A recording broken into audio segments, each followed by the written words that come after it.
If we're to cope with an extra 3 billion middle class on the planet between now and 2030, and if we're to loosen the vice-like grip that China has on key world resources, because this is not just about scarcity, this is about control, this is about economic growth, this is about managing that economic growth. This is really, really complex. There's a whole load of geopolitics that are here.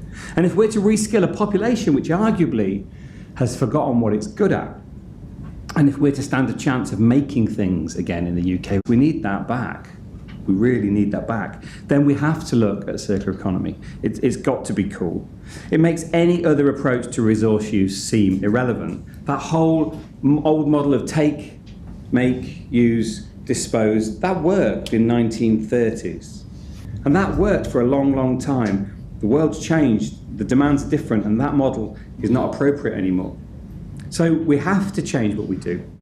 We are living in an extremely complex world. And talking of open data, here is some free software, Source Map.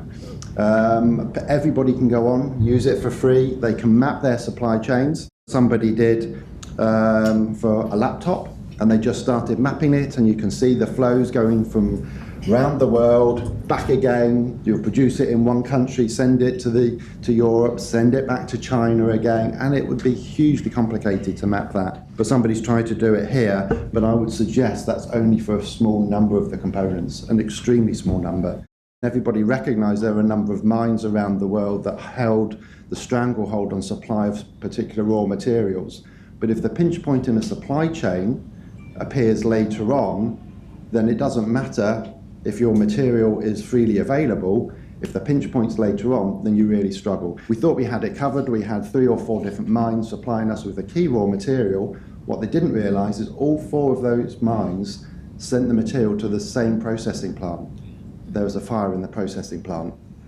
So, yeah, great, they had 4 mines, but the processing plant stopped and they were without a major product for a number of months. I'm going to focus in on a particular product, the evolution of a product, so BT's Home Hub router. I'd like to think that this gives you the gritty inside story of how you take the circular economy and make it work in a very large corporation. People who were our customers that were collecting these sorry you were out because the product couldn't be collected was generating a huge number of vehicle miles. That's a service design aspect that I thought, aha, I want to get rid of that. I want to improve the customer service element by customers not having their first experience of a delivery of the BT Hub as doing this. Now, this is not a good experience. And our product managers latched onto this. So I created a Trojan horse that I could start to design a product to fit through a letterbox, which ultimately was to lead to materials recovery. But the service design aspect of this was that the customer wouldn't get a sorry we missed you note on the mat inside their house or in their business. In a sense, what I was able to do is say, yes, the carbon footprint savings, that's what I'm trying to do, that's important and that matters, but actually look at the service design, the customer experience aspect of it. That is also a great benefit. And those combined encourage the cultural shift to instruct the design agency to develop it in a certain way, all the way back from the printed circuit board through to the outer box that could go through the letterbox. And that's that cultural shift that is sometimes quite hard to achieve, so you have to have a number of wins in there to create that tipping point. My organization hosts community events where we call them restart parties, where we bring together people with skills, technical skills, and they help people fix their own things. We actually want to reinvigorate that and basically stimulate demand for repair. Get people thinking and feeling that things can be repaired, that they're not sealed black boxes. All of our electronic products contain conflict materials. A lot of them are mined in the Congo. But what Fairphone are doing that's really genius is that they're not trying to change and make a responsibly produced phone. They're trying to change the industry. And they're doing that by sharing information on their supply chain. So they're starting off a conversation about where their materials come from, and that's enabling that conversation to start, whereas previously it was hidden.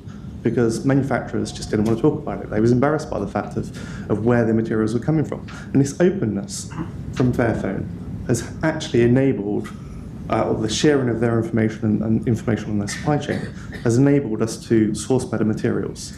I'm going to talk about milk bottle recycling, most specifically how we used exchange of data, open data, to make milk bottle recycling more efficient. We start with a big pile of milk bottles. We get some residual cap flakes. We get some residual label flakes. We get ink bleeds from the labels into the wash water. So we do everything we can within the limits of our process physically within our plant to minimise that effect. You can see this is just a video of a flake sorter. So if you can see, those flakes are about a centimetre across. That's chopped up drinks bottles, but you can see that blue flake there? Bang, got it. We've done all sorts of incredible things, but the most important and the most interesting one is that. So can you see? Sounds really simple, but it was incredibly difficult to do. We reduced the cap-tin, and when I say we didn't, we had absolutely nothing to do with that apart from feeding back data. So we could feed back data to the dairies that showed the impact of those residual coloured flakes on the overall colour of the material. We've moved from unconscious consumption, which we're trying not to do, towards conscious consumption and probably conscious unconsumption at some point. And I've seen more anti-iPhone 6 stuff on social media this time than I saw with the 5S a year ago. And the only way that these organisations can make us dissatisfied is with emotional design and with software design. Consumption drives resource use, and consumption drives business growth. So how do we make more money by selling less? This is really, really difficult. And the circular economy, the reason it's become so prevalent is because it offers an economic solution to an environmental and resource problem. And it offers a skills solution to a country, potentially, that actually has forgotten what it does.